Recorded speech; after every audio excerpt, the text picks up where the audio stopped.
भले भागवारा भाग भेटने तुझे भाग सा ओ अमर आयशा सिद्दीका अमर आयशा सिद्दीका जुड़े शल सुहाग सा भले भागवारा भाग भेटने तुझे भाग सा तुझे हंज में इहो गुल ठहे तो अदान जो आवाज है तुझे हंज में इहो गुल ठहे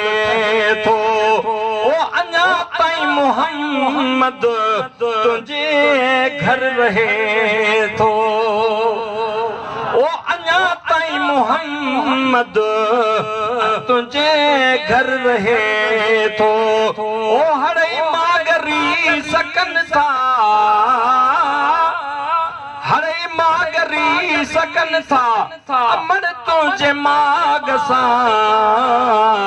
भले भागवारा भाग भेटने तुझे भाग सा तुझो मथे तू वनी मुस्तफा जी ॾाढियां सुभान अल्लाह है तुझो मथे तू वनी मुस्तफा जी। हिकिड़ी ॻाल्हि सम्झो बीबी मरियम ते तानू लॻो त हज़रत ईसा उन जी तरदीद कई बीबी ज़ुलेखा ते तानू लॻो त नंढड़े ओ तिंजणनि वारे ॿार उन जी शादी ॾिनी त न पर जॾहिं उम्मुल मोमिनीन बीबी आयशा सिद्दीका ते तानू लॻो त अल्लाह साईं नूर सूरे नूर में 18 क़ुरान करीम जूं आयतूं नाज़िल फरमाए त बीबी पाक नारे तकबीर नारे रिसालत नारे तहकीक नारे हैदरी।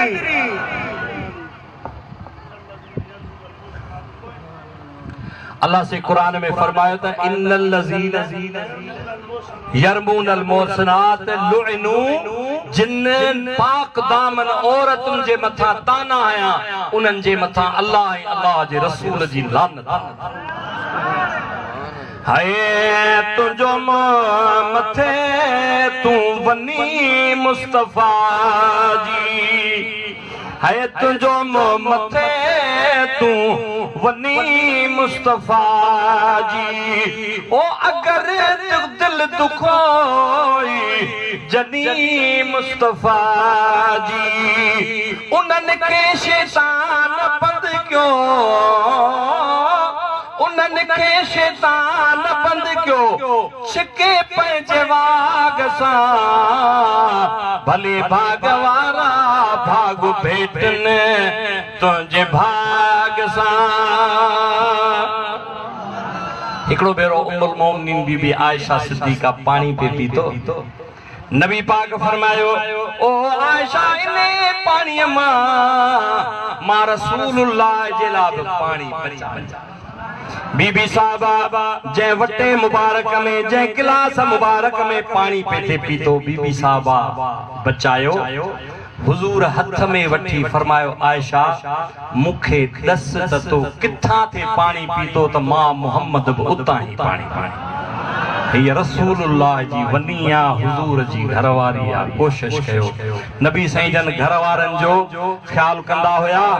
उम्मुल मोमिनीन बीबी सगोरी हिकड़ी हुई उन सां नबी साईं जो निकाह थियो खैबर में बीबी सफिया सां उहा उठ जेडी मल वेठो उठ ते चढ़ी थे त रसूलुल्लाह पंहिंजो गोडो अॻियां कयो त इन गोडे मुझे ते तू पंहिंजो पैर रखे पो तू सवार थी ॿुधायाई त मोमिनो मुझे घरवारन जो तव्हां जे मारुन उम्महातुल मोमिनीन जो मां रसूलुल्लाह वटि ही शान अल्लाह साईं तव्हां असांजे मथां रहम फरमाए अल्लाह साईं सभिनी जो बेड़ो पार फरमाए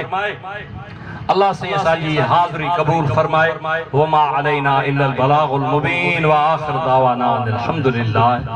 रब्बिल आलमीन।